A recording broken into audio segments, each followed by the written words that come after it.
Take out your notes if you don't have them out, and please jot a few things down. I use a little story to teach this, okay? So I'm going to start with just an example. Suppose I tell you to write the formula for iron oxide.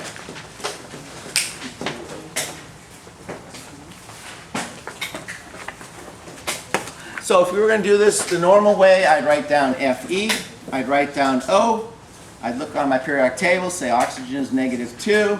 I'd look on my periodic table of iron and say, what do I do? Okay?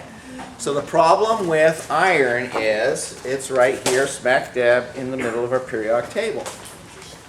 So iron, how many oxidation number? What is the number of valence electrons? Now, technically, it has these two electrons over here in 4s orbital, 2 electrons as its valence electrons. Those are the outermost energy level electrons for iron. But also it's got 1, 2, 3, 4, 5, 6 electrons in its d level. And the problem with these d orbital electrons is sometimes they react. Sometimes they react because they're very close to the surface. They're very close in energy to the 4s or to the 5s or to the 6s. So all of these transition metals have the ability to do multiple things. Let me tell you a story. For purely illustrative purposes, suppose I had an Uncle Bob who lived in Boston, okay? And suppose Uncle Bob in Boston was an IT guy. He works from home. He sits in front of his computer all day. After he gets done in front of the computer, he goes and sits in front of the TV all night. He eats a lot. He tends not to exercise. He smells a little bit bad. Doesn't dress very well. And but he's Uncle Bob. He's still, you know, relative, right? Uncle Bob. That's Uncle Bob. Well, you just get along with Uncle Bob. The other problem is on the other side of the family, I have a different Uncle Bob who lives in San Francisco. Okay, he's 6'2". He's a corporate professional. He works out 6 days a week. He runs 8 miles a day. He's on all kinds of basketball teams. He's tall, dark, and handsome. He does the scene in the city. He is active. He does parasailing and skydiving and jet skiing and all the other stuff. Okay, so suppose I come home and one of the kids calls and says, "Hey, guess what? Uncle Bob's coming for Thanksgiving." What's my first question going to be? Which Bob? Okay, which Uncle Bob? So that's the problem with our transition metals, okay? They're both named Bob, or in this case, iron. But they are two completely different personalities. They do two different things because they have two different sets of valence electrons to play with. So let me explain what iron sometimes does, like my two Uncle Bobs, who are fictional, by the way. Iron has the ability to do two different things. Okay? Iron can lose those two s electrons right there. And therefore, it would be +2. And that makes it nice and easy, right? We got 1 and 1, and we end up with iron oxide. Yay!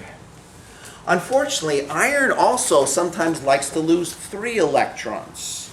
And he loses those 2 electrons plus 1 more. If he loses 1 d electron, he will now have 5, 1, 2, 3, 4, 5, out of 10 possible electrons in his d shell.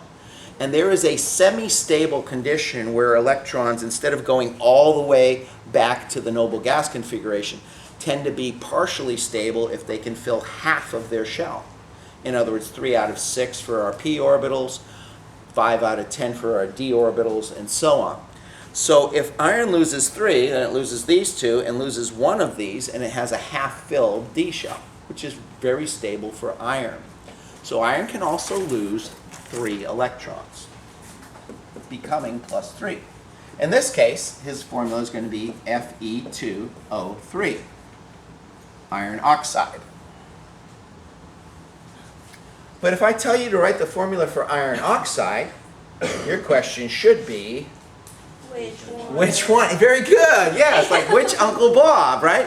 Which iron oxide do you want us to write, Mr. Debski? Because there's 2 of them that we know of, okay? And so here's the quandary. How do I tell the difference in these 2 substances as far as their name goes? So years ago, when I was in high school chemistry, there was a way of naming these, and one of these was called ferrous oxide, and one of these was called ferric oxide, I-C and O-U-S, and it was totally horrible to try and memorize those rules. So about 20 years ago, they changed the rules, and now we have a different rules for naming these. This one is now known as iron, Roman numeral 2 oxide, or iron 2 oxide. And this one is now known as iron, Roman numeral 3 oxide, or iron 3 oxide. Anybody want to take a guess why we call this one iron 2 and why we call this one iron 3? Carly? Teachers and students, can I have your attention for just a second, please? Again, let's need your attention for just a second. We want to congratulate our volleyball team on making it to the state playoffs next week. And we are going to take a student fan bus to leave on Tuesday to cheer for their 9 a.m. game. They win that when they play again at 4. If you would like to go on that bus, you have to be a junior. You're first come, first serve. Meet Miss Rapier in the New Wing office after this period. The bus will leave at 4 o'clock in the morning Tuesday to make it to Birmingham for the 9 o'clock game. So if you're interested, see Miss Rapier in the New Wing hall by her office. Yeah, you're going all the way to Birmingham. It's a 5-hour drive. Let's give our Murray girls a big hand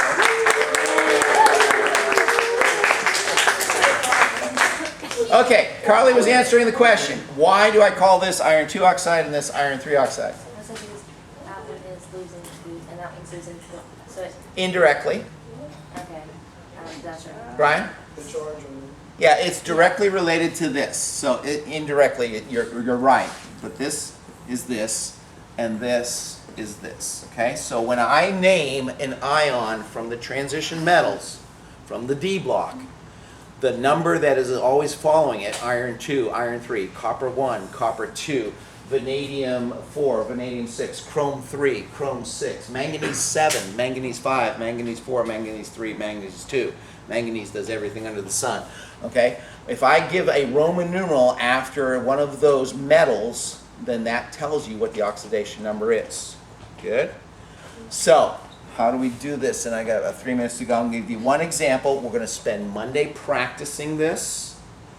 Tuesday, I'm going to mix some of these in with some of the ones with the polyatomic ions, with some of the standard ones, so that you can practice just throwing everything at you. And then we'll do a test on Wednesday. Okay?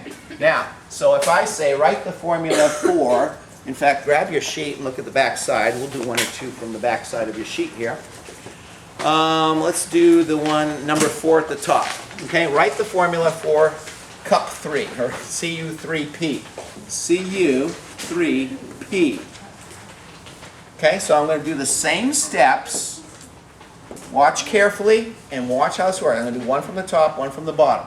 I'm going to take my blocks, copper. I'm going to take phosphorus. I'm going to look at the periodic table. Phosphorus is -3 because it's in group 15. Okay, right underneath nitrogen. And I don't know this. I can't know this. My goal is to figure out what that is. But I do know the subscripts. Notice, I've given you the formula. Cu3P1. So we know 3 out of the 4 pieces of the puzzle. Can anybody figure out what that's going to be?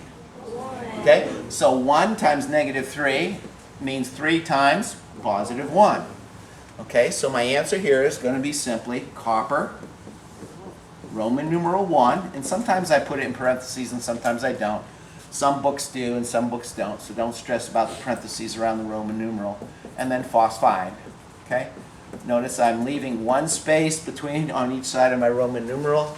Okay, and those are 2 separate words, copper 1, phosphide. Ta-da!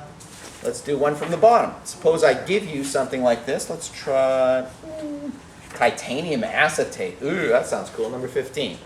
Okay, so I tell you I want titanium acetate. Now watch. This is what a person who's not paying attention today, Monday and Tuesday is going to write this.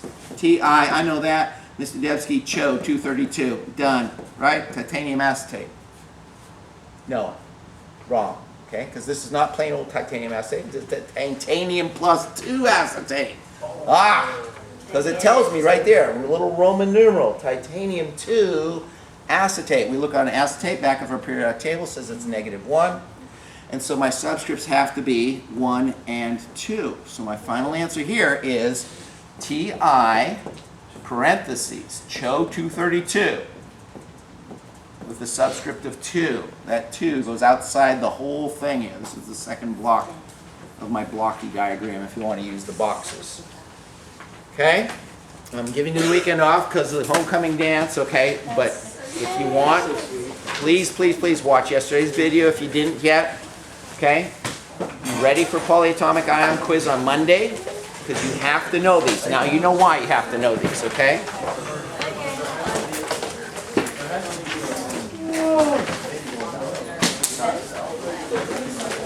Is Lauren still going?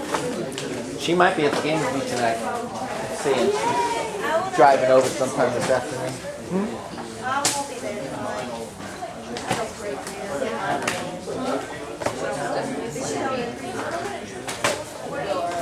I'm getting my nails done.